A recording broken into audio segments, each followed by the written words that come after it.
אתי, ברוכה הבאה לרעיון, אני מאוד מתרגש לראיין אותך היום, זכינו. נשמח שתספרי קצת לקהל כמה מילים על עצמך, במה את מתעסקת. תודה רמי, לך אני קוראת רמי הטכנולוג. ברשותך יש רוב כישורי AI, עם הסבלנות והאדיבות שלך, הצלחתי לייצר תכנים מרשימים, אז זה ככה בשבילך. בחרתי את הנושא של הרעיון שלנו, של אופיו של אדם יקבע את גורלו. אני בעברי דתייה לשעבר, חיה בין עולם, נקרא לזה, של החילונים מסורתיים לבין עולם הדת, כי מי שהיה דתי בעבר זה משהו שנשאר חרוט מאוד מאוד חזק, בטח עם עולמות הגמרא, התורה, התנ"ך, בבית הספר דתיים, לא יודעת אם אתם יודעים, חובה לעשות הכל 5 יחידות, זאת אומרת, אם זה בגמרא, אם זה בתנ"ך, גם אנגלית, גם מתמטיקה, זאת אומרת, בניגוד למגזר החרדי שפחות יודעים, אז ככה, אין שום דרך לא לדעת את כל עולמות התוכן. עליי יזמת, פוליטיקאית, כשאני אומרת פוליטיקאית זה אומר, יש לי מפלגה שהקמתי יחד עם חברים, סטארט-אפיסטים, תושבים, אנשים רגילים מן היישוב, שמה שנקרא, כתוצאה ממאבקים ומכשלים, ומכל כך הרבה דברים שרצינו לשנות, פה הקמנו בעצם מפלגה. אני יכולה לספר על החוג בית הראשון, שהזמנו אנשים, והיו 3. הקיץ של אביה בפוליטיקה. זאת אומרת, 3 אנשים היו בסך הכל במפגש הראשון. אני אגיד לכם איך סיימנו, שסדר גודל של 18,000 איש בבחירות האחרונות שהצביעו לנו. זאת אומרת, היום בהרכב של מועצה זה שליש מועצה. זאת אומרת, אחד מתוך 3 אנשים, אחד מתוך 4, הצביע מפלגת מחוברים, קראתי לה מחוברים. אני חושבת שזה מאוד מייחד אותי.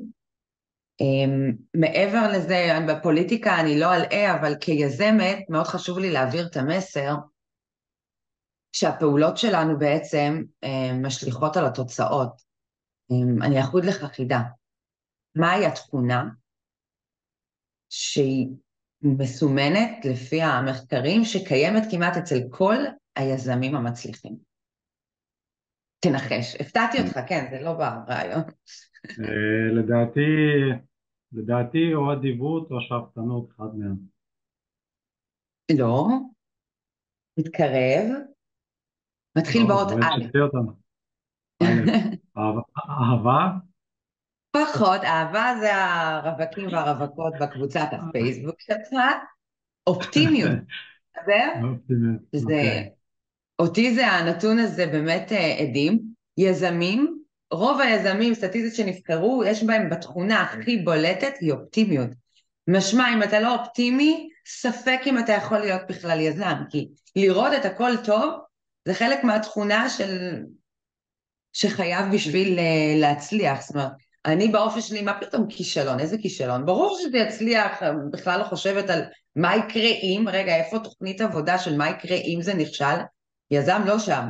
גם בהיבט שלה, פשוט לא שם. מוצאים את כל הדרכים איך לגרום לזה, להצליח, גם אם זה יוצא, סליחה, לפעמים עקום, כי גם את זה יש. אבל כן, כמו שאני תמיד אוהבת לתת את הדוגמה של תומאס אדיסון, אומרים שהוא ניסה 999 פעמים לייצר תאורה. בפעם ה-1000 הוא הצליח, אז אני לא רוצה לחשוב מה היה קורה אם הוא היה נכשל, אם הוא היה מתעייף מכל הפעמים האלה שהוא ניסה. ולא חסר באמת דוגמאות, או דווקא הנה רשמתי לי אפילו ככה כדי לא לשכוח, כדי באמת לעודד את כל מי שמנסה ומרגיש שהוא ככה, ג'יי קיי רולינג, מכיר אותה? לא, ג'יי שמעתי קיי אבל רולינג, לא. כן, היא סורבה על ידי 12 מוציאים לאור, שהיא כתבה את התוכן ואת הסרט על, את הסדרה של הארי פוטר. זאת אומרת, אין אחד, בוא נגיד, מהמוציאים לאור שלא סירב לה באופן סדרתי אגב. והמוציא לאור ה-13 גרם להארי פוטר בעצם לסדרה של הסופרת הזו להתפרסם. אז זה ככה משהו מעודד בתחום היזמות, שקשור גם לאופי שלנו, צריך ללמוד מהכישלונות, וגם וגם להשראה למי שצופה בנו. ואם אני משליכה את זה לעולם נקרא לזה המקורות, הדעת, האמונה, אז אין ייאוש בעולם כלל. הקדוש ברוך הוא, במקום שאדם מהלך בו, מוליכים אותו. אם תבחר את הדרך, ותדבוק באמונה עצמית של עצמך, שהנה אתה מצליח, אתה יודע, אתה תדע, זה יקרה. זה יקרה. זה ככה מסר פתיח. כן, מקסים, מאמן. אז ציינת ככה שאופי האדם משפיע על גורלו. אז רציתי לשאול אותך, איך יודעים שאופי האדם משפיע באמת על הגורל שלו? וואו, אני יכולה לתת לך דוגמה עליי. אני טיפוס מאוד סלחן, אני אפילו שוכחת שפוגעים בי. יש פעמים שאני ממש כותבת, הוא פגע בי, הוא העליב אותי, כדי לא לשכוח אחרי זה ולסלוח, שלא יתייחסו אליי עכשיו כמו איזה תותי סמרטוטי. ואני התגרשתי לפני 10 שנים, ומה לעשות, בעלי, אפשר להבין אותו לשעבר, לא רצה להתגרש. אמר לו, אין מה להתגרש, יש לנו 2 בנות בבית, בואי נלמד לחיות עם מה שיש, שיהיה בריא עם מה שיש, לא, אני לא אפתח את זה כאן, אבל הוא סירב להתגרש בתוקף. עכשיו, שזוג בא להתגרש, וצד אחד לא רוצה, מה שנקרא, הרבה תפילות, כי קשה מאוד, זה באמת כמעט בלתי אפשרי. וכל הדרך הובילה לזה שהוא, מה שנקרא, נקרא לזה ככה, אני אטוס לתאילנד, תישארי עם הילדות בבית. זה יהיה הליך משפטי מאוד מאוד ארוך, חבל, כאילו אם לא תישארי בבית, הסיכוי שלך לצאת לחופשי נקרא לזה, לא הולך להתממש. אז באמת כל הדרכים להקשות, ועכשיו אני מבינה את המקום שזה מגיע, הוא לא רוצה להתגרש. אוקיי, אז כל הדרך להקשות לשם, פשוט עבד בזה יום יום. עכשיו כמובן שלהשפיע עליי זה לא צלח, כי מה לעשות, יש דברים בזוגיות שאין מהם אחורה. אבל אני מסתכלת על האופי שלי שיכולתי להגיע לקצה, זאת אומרת, כל יום אמרתי, זהו, די, בית משפט, מספיק, די, אין, זה כבר קו אדום, אם שוב הוא מאיים שהוא טס לתאילנד והילדות נשארות בבית איתי, הפחד הזה שעכשיו הוא יברח ואין לי אבא לילדות, כאילו, אוקיי, אתה רוצה ככה לסיים את זה, אבל בוא נירגע. ואני חושבת שהאופי שלי להתמודד, ואגב, למדתי באותה תקופה, פסיכולוגיה חברתית, מבוססת יהדות, וגם גישור, דווקא מהמקום הזה, איך אני מצליחה בטכניקות השפעה, להשפיע עליו, לשחרר אותי, שהיא לא בדרך מלחמה. חייבת להגיד לך שזה היה אחת התקופה הכי מרתקות, ותוך כדי ההליך עצמו, שעוד לא הליך, כי כל הזמן זה היה, את לא הולכת לשום מקום, במשך שנה למדתי טכניקות השפעה, כדי להשפיע עליו, לשחרר אותי. זאת אומרת, היינו בזוגיות, לא זוגיות, באותו בית, אבל אין בינינו כלום. פשוט בהמתנה, לחכות עד שהוא ישתכנע לשחרר בשלום. עכשיו, זה מחיר כבד לשלם. אני לא יודעת אם כבד, היום בדיעבד, אני אומרת, זה היה הדבר הנכון לשעתו. אני לא יודעת, אני כן יודעת, זאת אומרת, אם הייתי הולכת על הליך מלחמתי, או הליך גירושים בבית משפט, איתו, זה יכול 7 שנים, 8 שנים, זה האירוע. יש קבעון מחשבתי שזיהיתי, זה היה 8 שנים יכלתי להיות בהליך גירושים. אם לא הייתי עושה את זה בדרך, נקרא לזה, האדיבה, החכמה, כן, נקרא לזה אפילו טכניקות פסיכולוגיות שלמדתי להשפיע על הצד השני, ולראות איך אני מסיימת את הגירושים האלה באמת בטוב, והצלחתי, שזה באמת הישג, והלוואי, ואני יכולה, מה שנקרא, ללמד איך עושים את זה כדי שנשים לא ייפלו דווקא במלכודת הזו.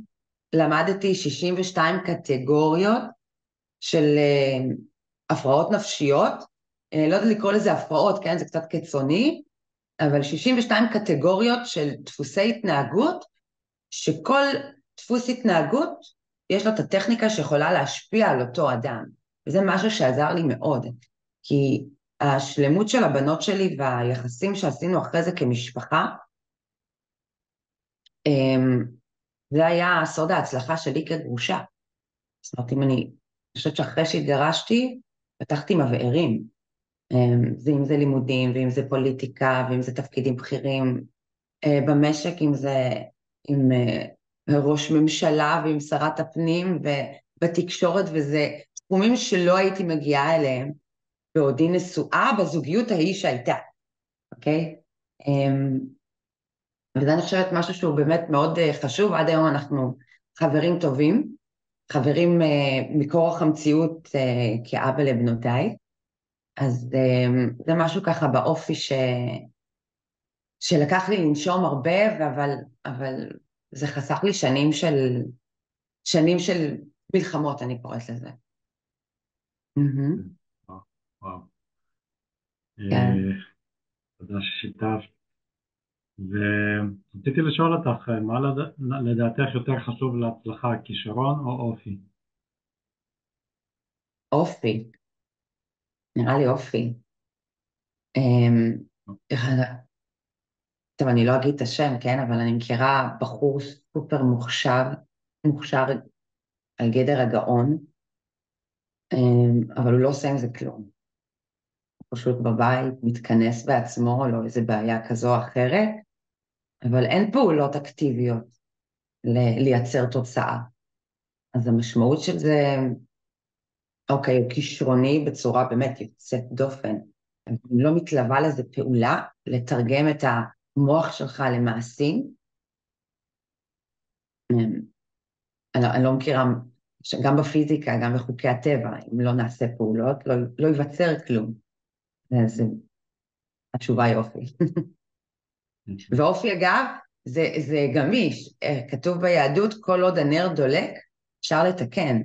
אופי זה משהו שאנחנו יכולים לעבוד עליו. אני כתבתי כאן, נלסון מנדלה התחיל כאדם זועם, אומרים שאי אפשר היה להתקרב אליו מרוב, איך אני קוראת להם, חולי עצבים, איך זה נקרא? הוא פיתח חמלה, סובלנות, סליחה, שהובילו אותו להוביל את דרום אפריקה ולהפוך לסמל פיוס עולמי. זאת אומרת, המשפחה שלו באחד התחקירים רושמים שם שעם נלסון מנדלה שהם הכירו, זה היה הטיפוס הכי על גבול האלים, והפעולות שהוא עשה ואיכשהו, אני מניחה, שריכך את עצמו וייצר לעצמו תכונות של חמלה, סליחה, מכילה, שיתוף, הוא הצליח לאחד את כל דרום אפריקה. אז כן, אופי אפשר לעבוד עליו. למרות שזה קטע, אני שוב הולכת לעולם התורה, כי זה העולם שאני הכי מכירה ושוחה בו, שזה המחלוקת הכי מדוברת בין פסיכולוגים לא יודעת אם להגיד אנתרופולוגים. כתוב אצלנו בתורה, מבטן יצרתיו, משמע האופי של הילד מבטן אמו קיים. מה זה אומר? אז אם האופי של הילד מבטן אמו, מה המשמעות של החינוך שלנו? נכון? מה המשמעות אם זה מבטן אמו? יש לי על מה לעבוד? אפשר לקחת את הדוגמה הכי טובה מהמקורות. זה עשיו ויעקב. הם שניהם מאותו האמא, מאותו האבא, ובסופו של דבר אחד יצא איש ציד, שאומרים עשיו זה בני דודנו, והשני, האח השני, יעקב, איש תם, צנוע, אוהב אדם, שני הפכים, שניהם יצאו מאותו אבא, מאותו אמא, קיבלו את אותו חינוך, אבל הפכים באופי. זאת אומרת, כן, יש לזה מרכיב גם גנטי, שאני לא יודעת להגיד מספרים באחוזים, אבל המרכיב הגנטי בהחלט משמעותי, וגם עבודה על האופי, כי כן, אפשר, כל עוד הנר דולק, אפשר לתקן. אם אני הייתי טיפוס סלחן, שסולח בקלות, אני יכולה להגיד לך שעבדתי על עצמי, אתי, בואי, יש קווים אדומים שלא עוברים עליהם, וכן, על מנת לשמור עלייך, התגובה שלך צריכה להיות יותר אסרטיבית, שאיתך לא מתעסקים. כי בפוליטיקה, אגב, אוי ואבוי לך להראות חולשה. בטח נשים, אנחנו 21 חברי מועצת עיר, בתוכם רק 3 נשים. אז תחשוב באיזה סביבה גברית אנחנו חיים, שמכתיבים במועצות עיר, בכל עיר, שם מתקבלות ההחלטות, מ-A עד Z, על כל דבר שמשפיע על התושב בעיר שלכם, אם זה בתי ספר, איפה יקימו, אם אני למשל גם בחברת ועדה על תכנון ובנייה, לאיזה מגדלים, גובה מגדלים אפשר להגביל, אם יהיה עצים, כמה חניות, שטחים פתוחים, אז כמה חשיבות, אני קוראת לזה שיש.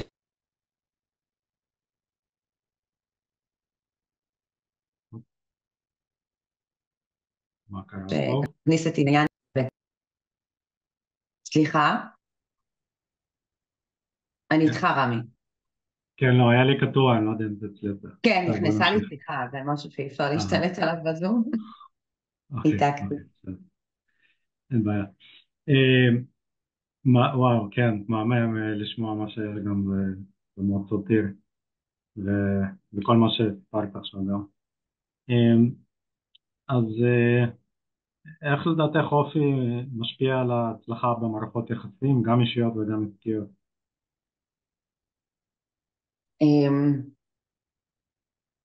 אני חושבת רוב העבודה כדי לבחור בן זוג לחיים תלויה בנו. הבחירות שלנו בהחלט מעצבות את העתיד שלנו. אומרים שבחירת בן זוג זה 70% מהאושר שלנו, שזה נתון מטורף. אני יכולה לתת לך דוגמה מהסביבה הקרובה, של לבחור, אם אני אתן דוגמה, אם אני נותנת לרגשות שלי לשלוט בעצמי, ואני אתייחס רק לזה שאני רוצה אותו, ווואי, אני כל כך אוהבת אותו, והוא כזה מקסים, אבל מתעלמת מהעובדה שאותו בחור חלילה שותה, לא עובד, מדבר לא יפה, לא מכבד. אז אם אני באופי שלי מתייחסת רק לרצון, שאגב הרצון, יש טוענים שחושבים שהוא זה מה שמוליך אותך, בדיוק ההפך, הרצון הוא האויב הכי גדול שלנו, אני רוצה לאכול כל היום אגנדז. מה יקרה לי אם אני אוכל כל היום אגנדז? הלך עליי, נכון? אני לא אראה 90, 60, 90. אז כן, יש משמעות אדירה לאופי, לשליטה בסיפוקים, ולא ללכת רק על בסיס, אני אוהבת, אני רוצה אותו, וואו, הוא מדהים. לאן זה יוביל אותנו כשאנחנו רואים את התוצאות בשטח עם אותו בן זוג? תוצאה גרועה ביותר. מן הסתם, אני אתן עוד דוגמה. כתוב בגמרא שהאחד שיחליט ויפעל על פי שכלו הוא המאושר באדם. תחשוב איזו אמירה מטורפת. אחד שיחליט ויפעל על פי שכלו המאושר באדם. זאת אומרת שהשכל שלנו, בניגוד למה שחושבים, רגשות, מה שאני רוצה, הוא יודע בדיוק איפה האושר שלך אמור להיות. שזה גם משהו שאפשר לאמן, ועם השכל, זאת אומרת, אם אני ככה אתן טיפ, אם זה מעניין אותך, רגש או שכל, מה תבחר? אני בדרך כלל בוחר שילוב. שילוב זה נכון, אבל מאוד קשה ליישום. תחליט לי, אתה נשאר עם הבחורה או עוזב אותה? שכל או רגש? עוד פעם, הרגש זה קצת יותר מורכב ממה שאמרת, זה לא רק החלק של המשיכה, יש הרבה מאוד רבדים לרגש בראייה החזית שלי. אבל לפי מה תבחר? אתה עכשיו ניצב, אפשר, בוא נחשוף את זה, אתה מנהל קבוצת פייסבוק של 19,000 רווקים רווקות, עושים שיתוף פעולה ביחד? כבר 20, אבל כן. AI הצלחת לעלות בעוד 1,000, אין לי מושג איך אתה עושה את זה, אבל 20,000, אז בואו ניקח דוגמה של זוג רווק רווקה, שנתקלים בזה לא מעט, בדרך לחתונה, ובדרך אותה גברת מגלה דברים שיכולים להשפיע על עתיד חייהם המשותף. היא אוהבת אותו, הרגשות שם מאוד חזקים, אבל מבחינת השכל, תתרחקי, זה מקור לצרות. לפי מה אתה עובד? רגש או שכל? אני מאמין שאני אקח צעד אחורה, כאילו לא בזוגיות אלא בהתבוננות על הסיטואציה, עוד פעם בשילוב של הרגש והשכל ויבחר. אני יכול לשתף אותך שבעבר, אני גם אגב גרוש, בלי ילדים, רוצה להיזכר איך אני בחרתי אז.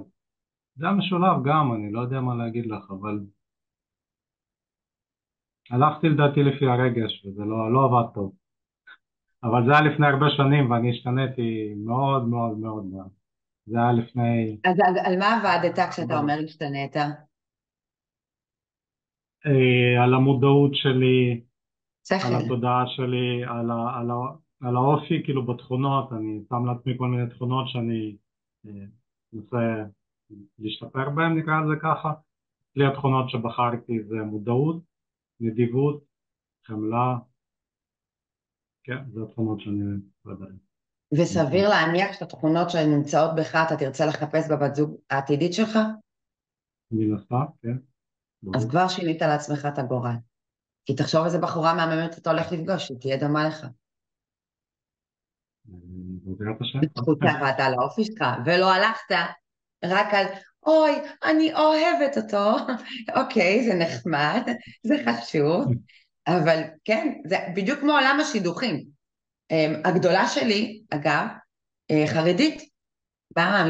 מה זה בא? אני, כמו שרואים אותי, חילונית, הקטנה שלי לוחמת בצה"ל, הגדולה חרדית. אני אומרת לזה, אני מקרבת, אני עושה קירוב לבבות עוד מהבית, וגם אותם הורים, אותו חינוך, ילדה א', ילדה ב', אין לזה ככה, שתיהן היו אגב בבית ספר דתי, וכל אחת זרמה בדרך שלך, הקטנה בכלל לא מדבר אליה העולם הזה, הגדולה, מה שנקרא, אה, יש לה ממוצע בגרות 100 והחלום שלה להיות רבנית.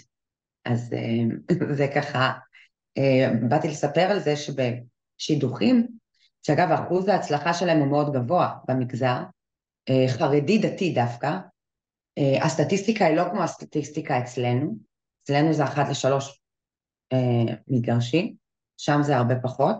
יכול להיות לזה כל מיני השלכות כאלה ואחרות, אבל מה שאני באה להגיד, ששם השידוכים נעשים על בסיס המידות באישיות, ממש כמו צ'קליסט, כמו שאני בודקת עכשיו אם הוא למד, אם הוא עובד, אם הוא מידות אישיות כאלה ואיך הוא מתייחס להורים שלו, אז גם שם בודקים בדיוק, החיצוניות היא בכלל לא פקטור, אלא מידות באופי ובאישיות, נדיבות, אומרים להם תבדקו מה קורה כשהוא כועס בשעת כעסו, נותנים להם הדרכה לדעת לגבי אחיזה ברמת חינוך, איזה דרך חינוך, תורה ועבודה, רק תורה, רק עבודה, זה ככה מאוד ממוקדים, צ'קליסט מדויק, רק בלי סממנים רכוש ורוחני, ובלי פרמטרים שאנחנו היום מתייחסים אליהם, והם מפתחים את הרגשות שלהם ואת האהבה שלהם, עם הזמן הם בונים את זה מהמקום של האופי שמתאים. זה ככה בעולמות מקבילים אלינו, בתחום השידוכים. יש על זה כל מיני תוכניות טלוויזיה עכשיו מאוד מפורסמות. מהמם. איך את מגדירה אהבה? אם כבר הזכרת את המילה. טוב, זה 5 דקות לא מספיק לנו, אבל אני אגיד לך מה אני יודעת להגיד על אהבה. תיזכר, אוקיי? אני אגיד לך מה הרמב"ם אמר על אהבה, לא אני. אהבה זה תלוי, יש גבר, יש אישה. נשים את זה בצד, זה גדול עליי. אבל אני אגיד לך מה הרמב"ם אומר על אהבה. הרמב"ם טוען שכולנו יודעים, הוא הרופא הראשון הידוע במקורות, ויש הרבה מאוד טיפולים שמבוססים על רפואת הרמב"ם. הוא בעצם אומר, עצם הנתינה מפתחת אהבה. משמע, תיזכר אפילו בזוגיות, במקרים שהיה לך בחיים, איזה נשים הכי אהבת? נשים שהענקת להם הכי הרבה, או נשים שקיבלת מהם הכי הרבה? אני אני יודעת מסכים התשובה, עם אני זה רק שואלת אותך. כן, לא, ברור, אני מסכים איתך לגמרי, כאילו. זאת אומרת, מי ומתעלם. שנתת לו, מי שהשקעת בו, סליחה, מי שנתת לה, מי שהשקעת בה, מי שהתאמצת בשבילה, מי שהקזת דם או בשביל להשיג אותה, או בשביל שתהיו ביחד, או בשביל אלה האנשים שאנחנו נרגיש אליהם הכי הרבה רגשות של אהבה. אלה בדיוק אותם האנשים, כי עצם הפעולה, העשייה, הנתינה, היא זאת שמפתחת את האהבה. כן, תמיד נותנת עצות לנשים, תבקשי ממנו דברים, שיעשה בשבילך פעולות. הוא יעשה, ומה שלא בא לשמו, בא לשמו, הוא יתאמן בזה. ככל שהוא ייתן לך יותר, הוא יאהב אותך יותר. זה גם נכון בכסף. אם עכשיו אני השקעתי בך 1,000,000 שקל, אבוי אם תזוז ממני, כאילו באמת, בוא, יש גבול. זה גם סוג של נתינה, אומנם חומרי. כאילו תחשוב, זה מניה, רגע, לאן המניה הזאת הולכת? אפרופו מניות. כן. כן, טוב, כן. בכל אופן, זה מעניין מאוד לדבר על זה, ואני לגמרי מסכים איתך עם הגישה הזאת, גם רואה את זה כך. כן. אוקיי, רוצה לדבר על כסף? על מה? על כסף? יאללה, בואי תשתפי אותנו, מה את חושבת על זה? כן, אנחנו בכותרת, בחרנו את הכותרת, אופיו של אדם יקבע את גורלו. תאר לך שבגיל, בת, טוב, נו, אני אספר, בת 47, בדור שלנו, כך 27 שנים אחורנית, אף אחד לא לימד אותנו להשקיע, נכון? אף אחד לא לימד אותנו לחסוך ולעניים, אז אני לא אגיד את המילה לחסוך, אלא להשקיע. תחשוב שאם בגיל 20 ההורים שלך היו אומרים לך, תקשיב רמי, מה שעשה וורן באפט, בסדר? תשים 500 שקלים מגיל 20 אבל, כל חודש, במסלול, נקרא לזה בשוק ההון, בוא נלך לשוק ההון, למשך 20 שנה במניות שאנחנו יודעים מה עשו כל המניות המפורסמות, היום יש לנו את המוכרת שזה SP500, איפה היית היום? אני חושב שכולנו עשינו את זה, רק לא במודע, מהפנסיה ומההשתלמות שלנו.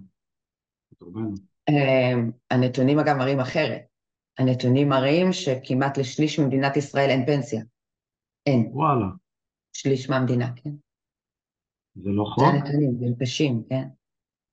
כן. וואו, טוב, אז זה בעיה. פנסיות וזה, תקציביות וזה, אבל תחשוב, ההוא התפטר מהעבודה, יש כל מיני דורות, בסדר? יש דור ה-Y, דור ה-X, אז נכון שזה מחולק, אבל אני מסתכלת על 20 שנה, אנחנו, הדור שלנו, 20 שנה, 27 שנים אחורה. אם הייתי היום יודעת, לצורך העניין, נכנסתי לעולם לא בדיוק נכנסתי לעולם ההשקעות, אלא ללמד שאנשים באמת לגרום אנשים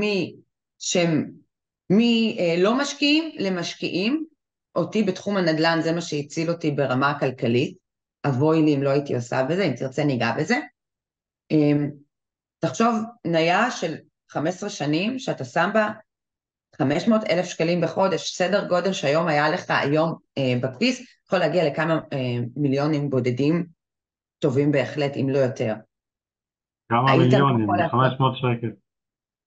אני מדברת על כך 20, מגיל 20, בין כמה אתה? בגיל 20 20. שנה, מניות כן, יש מניות שעלו ב1,000%, התשובה היא כן, ריבית דריבית כן, כן, וואו, לטווח וואו, ארוך 20 שנה, כן, אני לא מדברת על וואו. המסלולים הפנסיונים, שעזוב זה סכום, זה הולך לפי גיל וזה פנסיה צוברת, ועד שתראה שם כסף, לא, אלא אם כן יש לך פנסיה תקציבית, ואז זה מהמם, אבל רובנו לא שם, אנחנו לא הבנתי. אנשי כלומר, היא צבא או מדברת כל על מיני. דברים כמו S&P 500, כמו נדל"ן, כאלה כן, דברים. כן, כן, כן, כן. כן, וואו, זה הרבה מאוד, נשמע הרבה מאוד.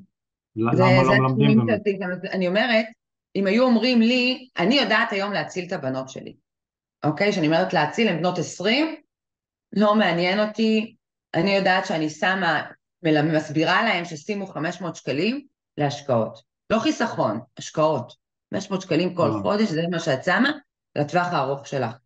שזה אומר בין אה, 20 לגיל 30. 10 שנים בריבית דריבית, עם סכומים, אפשר לשחק עם זה, אפשר להוסיף.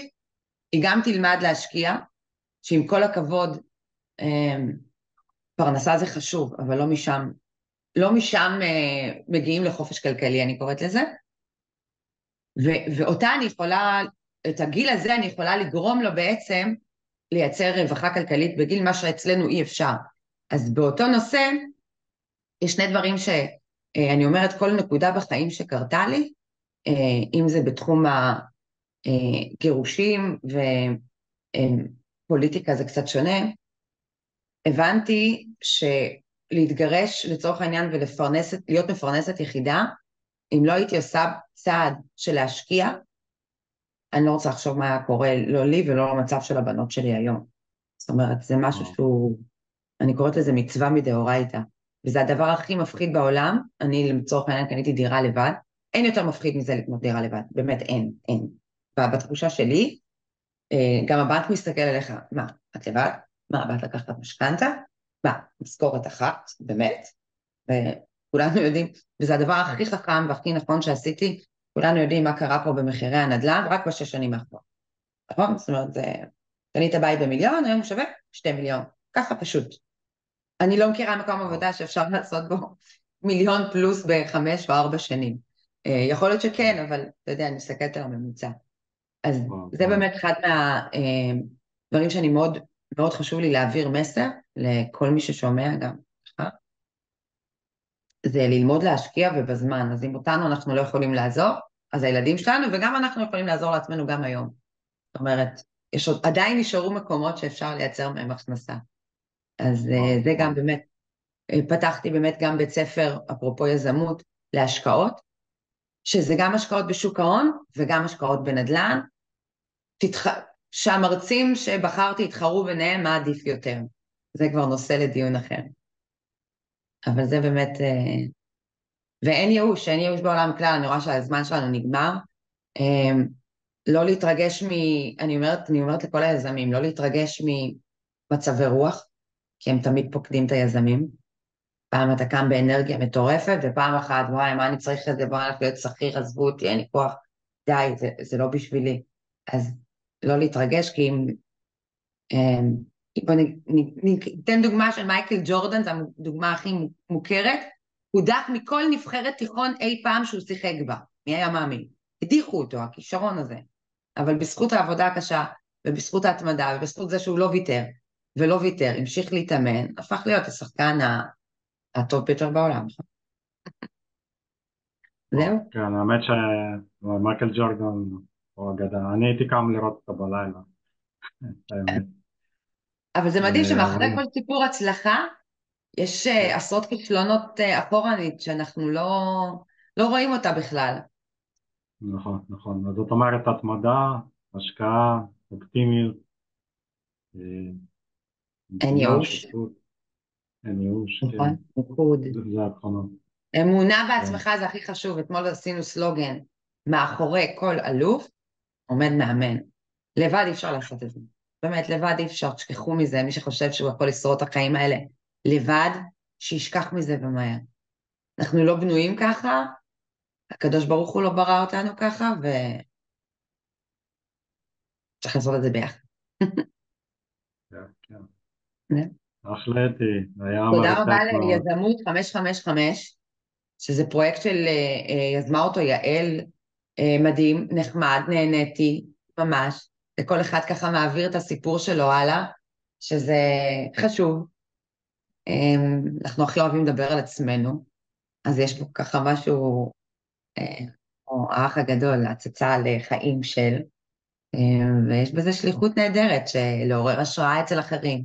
אותו אחד שבדיוק היה צריך לשמוע את מה שאני אמרתי, מה שאתה אמרת, והמיזם המדהים הזה קורה בזכות יעל ועוד חברים טובים שתומכים ומתנדבים. רואה גם את רחל כאן, שהיא אה, מתנדבת גם במיזם, וזהו, צריך להפוך אותו למודל עסקי כדי שימשיך להתגלגל. כן, אוקיי. תודה רבה. תודה רבה תודה לך, רמי. לך אתי, תודה לצוות, יעל ורחל.